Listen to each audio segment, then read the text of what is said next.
رسول اللہ صلی اللہ علیہ وسلم کے زمانے میں ایک عورت کو بہت خون آتا تھا، تو اس کے لیے ام سلمہ نے رسول اللہ صلی اللہ علیہ وسلم سے پوچھا، تو آپ نے فرمایا اسے چاہیے کہ یہ عارضہ لاحق ہونے سے پہلے مہینے میں حیض کے دنوں اور راتوں کی گنتی کا خیال کرے. یعنی جب یہ بیماری نہیں ہوئی تھی تو اس وقت مہینے میں کتنے دن پیریڈز ہوتے تھے اس کو یاد رکھنا چاہیے.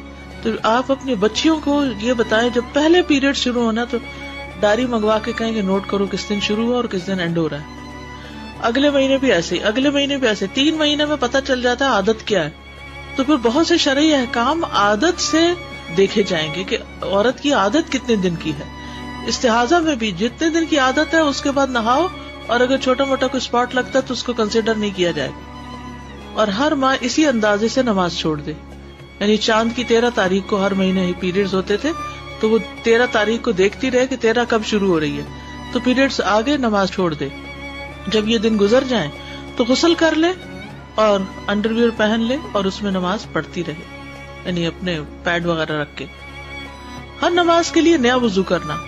عدی بن ثابت اپنے والد سے اور وہ عدی کے نانا سے وہ نبی صلی اللہ علیہ وسلم سے مستحاضہ کے بارے میں روایت کرتے ہیں کہ اپنے ایام حیض کی نمازیں چھوڑ دے، پھر غسل کرے اور نماز پڑھنا شروع کرے اور ہر نماز کے لیے وضو کیا کرے.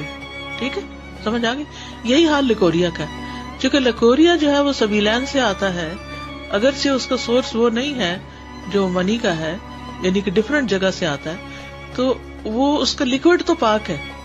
لیکوریا اگر آپ کے کپڑوں کو لگ گیا تو کپڑا نہیں ناپاک ہوا، لیکن چونکہ نکلا سبیلین سے تو کوئی بھی چیز جب سبیلین سے نکلتی ہے تو وضو آ جاتا ہے اس پر. ٹھیک. اسی طرح یہی حال مزی کی طہارت کا ہے. حضرت علی رضی اللہ عنہ کہتے ہیں کہ میں ایک ایسا آدمی تھا جس کی مزی بہت نکلتی تھی، تو میں بار بار غسل کرتا تھا، یہاں تک کہ میری کمر کی کھال بوجہ پانی پھٹ گئی. تو میں نے نبی صلی اللہ علیہ وسلم سے اس کا ذکر کیا تو رسول اللہ صلی اللہ علیہ وسلم نے فرمایا تم ایسا نہ کرو، جب تم مزی دیکھو تو صرف اپنے عضو مخصوص کو دھو ڈالو اور وضو کر لو جیسے نماز کے لیے وضو کرتے ہو. اس میں بھی وضو ضروری ہے، نہانا ضروری نہیں. زیادہ یہ پیریڈ کی کتنے دن کی مدت ہو سکتی ہے کہ مطلب جیسے ہر ایک کا فرق ہوتا ہے. یعنی جیسے پہلے شروع ہوا 3 دن آتے تھے یا 5 آتے تھے یا 7 آتے تھے تو بس وہی دن مقرر ہوں گے. اچھا، 15 دن تو نہیں ہوتے ہیں اس میں؟ 15 دن تو نہیں ہوتے. زیادہ سے زیادہ کتنی ہو سکتے ہیں؟ کوئی ہر ایک کی عادت فرق ہے، کچھ نہیں کہہ سکتے. اچھا، 15 دن نہیں ہو سکتے، اتنے زیادہ تو نہیں ہو سکتے. استاذہ میں نے استخاصہ کے لیے پوچھنا ہے کہ جب آپ استخاصہ کے ساتھ ہوں تو جیسے آج کلاس ہو رہی ہے اور اگر مجھے استخاصہ ہے تو میں جماعت کے ساتھ نماز پڑھ لوں یا جی پڑھ سکتے، روزہ بھی رکھ سکتے ہیں، سب کچھ. جی صبح کے وضو کے ساتھ جو ہم آپ کے نہیں، اس وضو کے ساتھ نہیں، وضو تازہ کرنا پڑے گا. یہی تو بتایا گیا نا کہ ہر نماز سے پہلے کیا کرو. جی ہاں، نماز سے پہلے نیا وضو کرنا.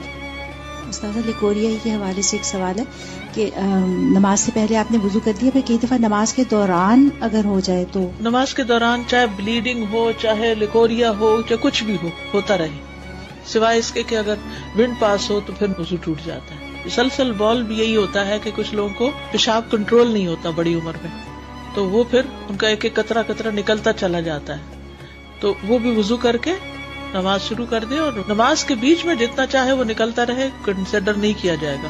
ہاں، اگلی نماز سے پہلے پھر وضو کرنا ہوگا. فرض، سنت، نفل سب کچھ پڑھ سکتے ہیں ایک وضو سے، ایک وقت کی پوری نماز. استاذہ